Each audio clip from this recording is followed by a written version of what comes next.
This is a tool-assisted speedrun. If you don't know what that is, I basically played the game frame by frame in order to get perfectly precise inputs. For more information, you can go to tasvideos.org.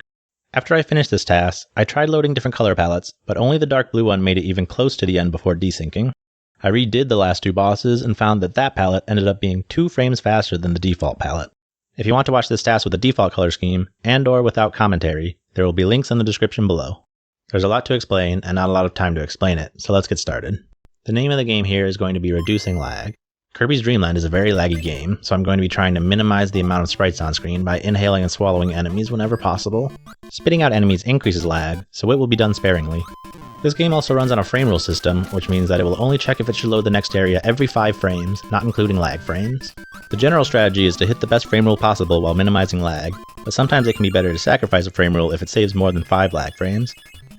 Damage boosts are slightly faster than walking, but they tend to increase lag, so they should only be used if they can save a frame rule. Another important technique is the TAS spit. After performing the swallowing animation, Kirby will be able to instantly spit out the next enemy as long as it was nearby when inhaled. The TAS spit can be primed by actually swallowing something or pressing down after spitting out a projectile, but inhaling for too long or floating will cancel the TAS spit state. This next room was based on an improvement that Mug made. If Kirby descends at least 1 pixel while floating, he will be able to retain vertical momentum while exhaling. Otherwise, he will travel in a perfectly straight line during the exhale animation. Since most boss fights don't require quick movement and Kirby relies on their attacks for damage, the main goal is to manipulate RNG to get the perfect pattern while also minimizing lag. RNG stands for Random Number Generator and controls all of the random events in this game. Wispy will flinch whenever he takes damage, delaying all future attacks, so I have Kirby hold onto the 4th apple until the last one spawns so I don't have to wait for it.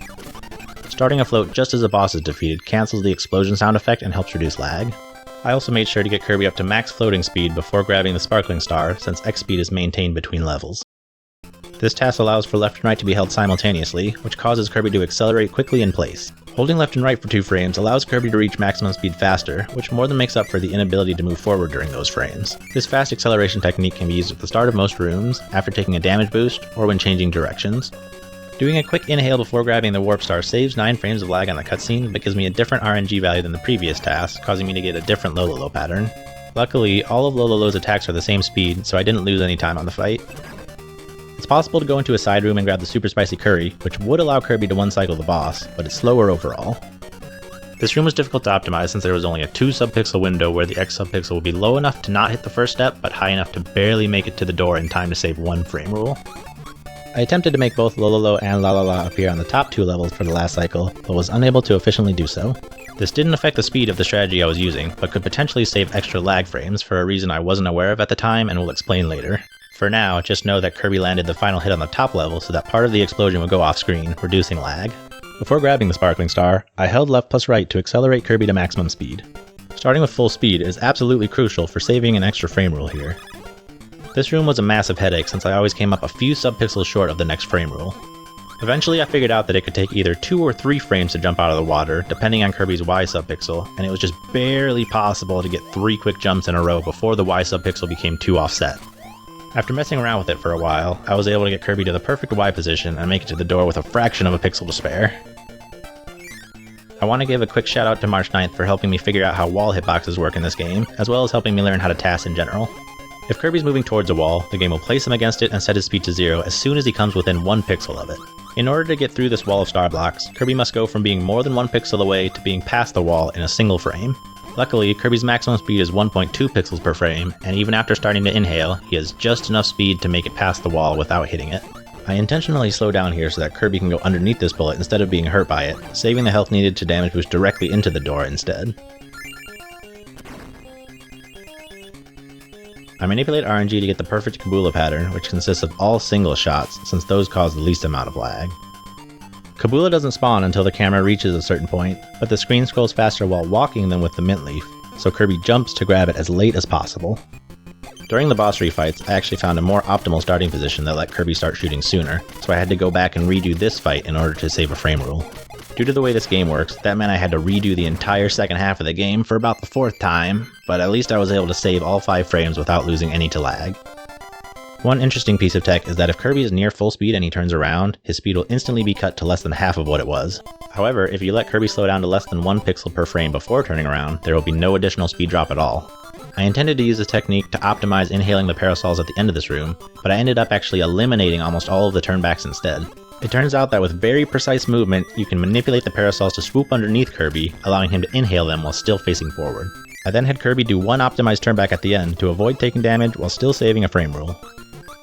This is one of the rare cases where damage boosting actually saves overall lag, since face tanking these boomerangs is the only way to destroy them besides shooting a projectile, which would only cause more lag.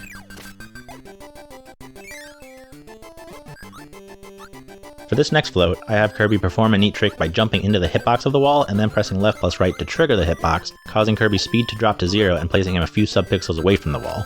That allowed Kirby to move right for 1 frame before starting to float, which is required to be able to continue moving right during the float startup animation. Kirby's vertical speed is not reset when he takes damage, only paused. For the last hit on Kracko Jr., floating as high as possible before exhaling allows for a higher speed before taking damage, letting Kirby reach the warp star even faster. For this next room, Mug proved that it was faster to not grab the mint leaf on the left. Once again, I was able to improve Mug's improvement, this time by exhaling during the next float to temporarily get back up to walking speed, which is faster than floating speed. In order for Kirby to not immediately hit the ceiling, he had to dip down into the hitbox of the spikes, which for some reason don't do damage if he approaches them gently enough. I found that with a very high X subpixel, a very low Y subpixel, and a frame perfect jump, it was just possible to clear these gaps, even while inhaling for a frame or two at the end. In this room, I was a single frame short of saving another frame rule, but I love how the ending of the room turned out. Because I had extra leeway, I went slower in some parts of the room to reduce lag while still hitting the same frame rule. Kracko has 3 different attacks, only one of which is actually useful. The bomb attack cannot happen first or twice in a row, so I manipulate RNG to get lightning, bombs, bombs. Kracko drops the final bomb 8 frames later when moving from right to left, giving Kirby just enough time to set up a TAS bit before inhaling it. I also manipulated RNG to get a long-lasting, laggy star sprite from the 5th hit on Kracko. Because that animation is still playing when Kracko is defeated, the explosion is unable to fully load, significantly reducing lag. For the most part, the boss order in Mount DDD doesn't matter, but Lololo and Lalala should be fought first, since Kirby spawns closest to their door when exiting the cutscene. Jumping up these ledges is slightly faster than floating, even with the long fall at the start. Now knowing that boss explosions can be partially prevented, I position the penultimate projectile to impact this palace-pacing puppet preoccupied with pushing at the latest possible point, then promptly dispatch their partner. Defeating both close enough together that the explosions cancel each other out is the improvement I alluded to in the previous version of the fight. Going through a door immediately after spitting something out sets up a TAS bit so that Kirby doesn't have to take damage on the first hit of Kracko, and going straight into the door using invincibility frames is faster than trying to slip past the Gordo damageless, even though taking damage pauses Kirby's vertical speed momentarily. For the 5th hit, the same strategy is used of manipulating a star sprite with a long animation in order to mitigate the explosion.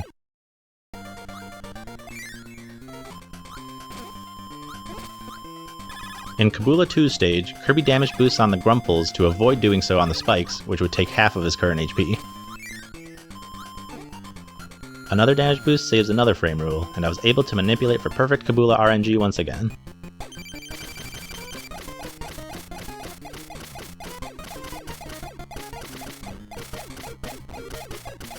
The Wispy refight is more of the same, so I'm going to begin explaining the strategy for King DDD.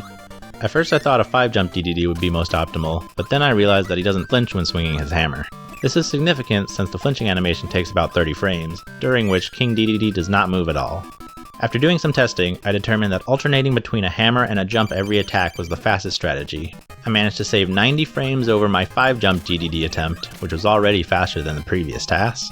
DDD also has 3 random delays at the start of the fight, so I manipulated the shortest delay for all of them. This caused him to attack so quickly that Kirby couldn't get out of the way before taking damage. Now it's time for the most important part of the TAS. It's time for Kirby to do a dance, aw yeah! While Kirby destroys DDD, I'd like to thank you for watching, and I hope you enjoyed this TAS. It took me over 6 months to create and I went through the entire game multiple times, but I'm really happy with the end result. This was my first time making a TAS, but I hope I was able to explain everything in a way that made sense, and I'm sorry for having to talk so quickly the entire time. If you have any questions, feel free to leave a comment, and I'll try to answer it if I can. The final time for this TAS is 8 minutes and 45.5 seconds, which is 8 minutes and 41.7 seconds by RTA timing. That's over a minute faster than the current world record by a human. Shoutouts to the Kirby speedrunning community for being awesome, but that's all I have to say. Enjoy the credits, and have a nice day.